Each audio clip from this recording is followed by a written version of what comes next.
Hello guys, welcome back to my channel. இன்றைக்கி நம்ம என்ன பார்க்க போகிறோம்னா, எந்த உரமுமே தேவையில்லைங்க. இந்த டிப்ஸை மட்டும் நீங்கள் ஃபாலோ பண்ணாலே போதும், உங்கள் ரோஸ் செடி நிறையவே மொக்குகள் வைக்குங்க. அதுக்கான ரிசல்ட்டை தாங்க நீங்கள் வந்து பார்க்குறீங்க. நான் இதை தான் பண்ண பார்த்தீங்கன்னா, எத்தனை இடத்துல துளிர் வச்சுருக்கு பாருங்கள். அங்கே பார்த்தீங்கன்னா ஒரு மொக்கே வச்சுருக்கு. ஸோ வாங்க வீடியோக்குள்ளே போயிடலாம். இப்போ தான் நம்ம சேனலை ஃபஸ்ட் டைம் பார்க்குறீங்கன்னா, நம்ம சேனலை மறக்காமல் சப்ஸ்கிரைப் பண்ணிக்கோங்க. அப்போ தான் இந்த மாதிரி இன்ஃபர்மேட்டிவான வீடியோஸ்லாம் உங்களுக்கு தேடி வரும்.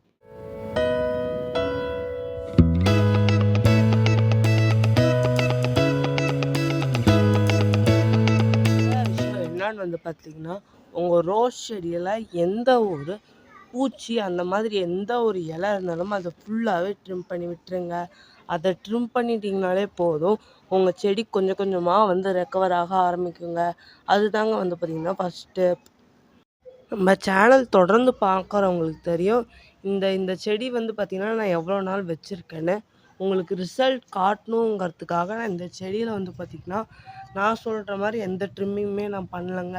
அதனால் வந்து பார்த்திங்கன்னா உங்களுக்கு ஒரு புது கிளை கூட வச்சுருக்காது. ஆனால் இந்த செடியை பாருங்கள், நான் அந்த மாதிரி ட்ரிம் பண்ணதுனால எத்தனை இடத்துல கிளை வச்சு இங்கே வந்து பார்த்திங்கன்னா மொக்கையே வச்சிருச்சு. அது இந்த ரிசல்ட் காட்டணுங்கிறதுக்காக நான் இந்த செடியை கட் பண்ணல. நான் இந்த செடியை எப்படி கட் பண்ணுறேனோ அதே மாதிரி நீங்களும் கட் பண்ணிக்கோங்க.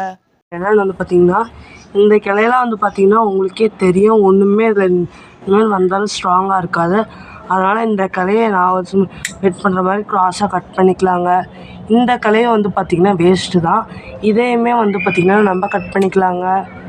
அடுத்து வந்து பார்த்திங்கன்னா, இது வந்து பார்த்திங்கன்னா மெயின் ஸ்டெம். இதை தயவு செஞ்சு கட் பண்ணிடாதீங்க. ஏன்னா இதில் வந்து பார்த்திங்கன்னா உங்களுக்கே தெரியும், சின்னதாக வந்து பார்த்திங்கன்னா முளைப்பு வந்துட்டுருக்குங்க. இதுக்கு மேலே இருக்கிறது எல்லாமே வந்து பார்த்திங்கன்னா வேஸ்ட்டு தாங்க. அதனால் நம்ம இது எல்லாத்தையும் கட் பண்ணிடலாங்க. கட் பண்ணும்போது இந்த மாதிரி தனியாக பிரிஞ்சதுன்னா அதோடு இருக்கிற சேர்த்து கட் பண்ணாதீங்க. அதை விட்டுட்டு அதுக்கப்புறம் கட் பண்ணுங்கள். ஏன்னா அப்படி கட் பண்ணும்போது வந்து பார்த்திங்கன்னா சைட்லேருந்து வந்து பார்த்திங்கன்னா நிறையாவே கிளைகள் வருங்க. இதுவும் வந்து பார்த்திங்கன்னா வேஸ்ட் தான். இதே நாம் கட் பண்ணிடலாங்க. எல்லாமே இதில் வந்து பார்த்திங்கன்னா நிறைய வேஸ்ட்டு தாங்க இருக்குது. நீங்கள் இதெல்லாம் கட் பண்ணும்போது தான் உங்களுக்கு நிறையா வந்து பார்த்திங்கன்னா துளிர் வருங்க.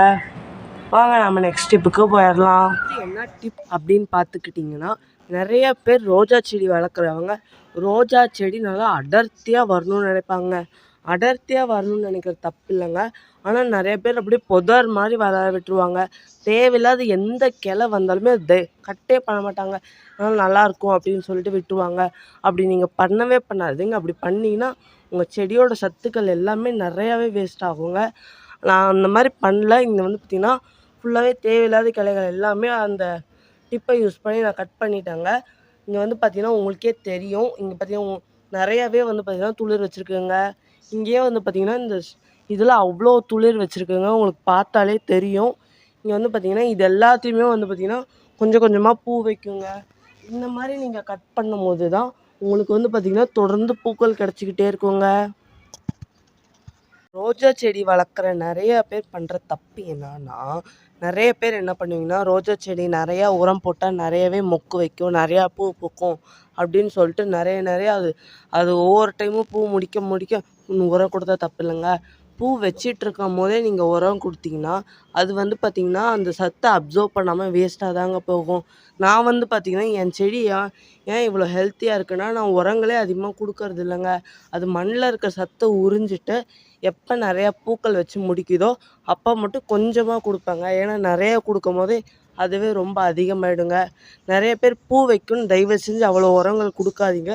கொடுக்காததா இருந்தாலும் ஒரு கைப்பிடி, அதுவே வந்து பார்த்திங்கன்னா இந்த செடிக்கே நான் அது அதிகம்னு சொல்லுவேங்க.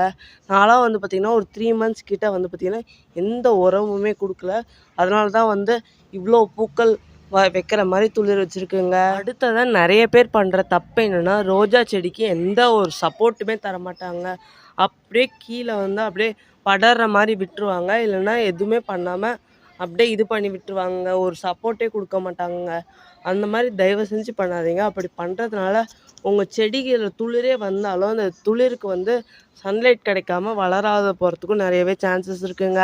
அதனால் நீங்கள் என்ன பண்ணணுன்னா, நான் வந்து பார்த்திங்கன்னா ஒரு கயிறு கட்டி மேலே இருக்க கம்பியில் வந்து பார்த்திங்கன்னா சப்போர்ட் கொடுத்துருக்கேங்க. அதனால் வந்து பார்த்திங்கன்னா இந்த ரோஜா செடிக்கு எல்லா இடத்துலையுமே நல்லாவே காலையில் வெயில் படுங்க. அதனாலே வந்து பார்த்திங்கன்னா நிறையவே துளிர்கள் வந்து பூக்களாக மாறுங்க. நான் ரோஜா செடிக்கு என்ன ப்ரிஃபர் பண்ணுவேன்னா, எப்பயும் காலையில் வெயில் வர இடத்துல மட்டும் வைங்க. அதாவது மத்தியானம் வெயில் ஃபுல்லாக அடிச்சிட்டு இருக்க மாதிரி தயவு செஞ்சு இந்த இடத்துல வைக்காதீங்க. ஏன்னா அந்த அந்த இடத்துல இருந்ததுன்னா உங்கள் ரோஜா செடிக்கு நிறையவே தண்ணி தேவைப்படும். அந்த டைமில் நீங்கள் தண்ணி ஊற்றலைன்னா செடி வந்து சாகிறதுக்கும் சான்சஸ் இருக்குங்க. இல்லை எங்கள் வீட்டு பக்கத்தில் எப்பயுமே வெயிலாக தான் இருக்கும், நான் என்ன பண்ணுறது அப்படின்னு கேட்டிங்கன்னா, நீங்கள் க்ரீன் மெஷ் வந்து தாராளமாக யூஸ் பண்ணலாங்க. அது யூஸ் பண்ணுறதால வந்து பார்த்திங்கன்னா இந்த சன்னோட தாக்கத்தை வந்து செடி மேலே குறைக்க முடியுங்க. நம்ம வீடியோ முடிஞ்சுது. நம்ம சேனலை மறக்காமல் சப்ஸ்கிரைப் பண்ணிக்கோங்க. அப்போ தாங்க இந்த மாதிரி இன்ஃபர்மேட்டிவான வீடியோஸ் உங்களை தேடி வரும். Tata bye bye, see you.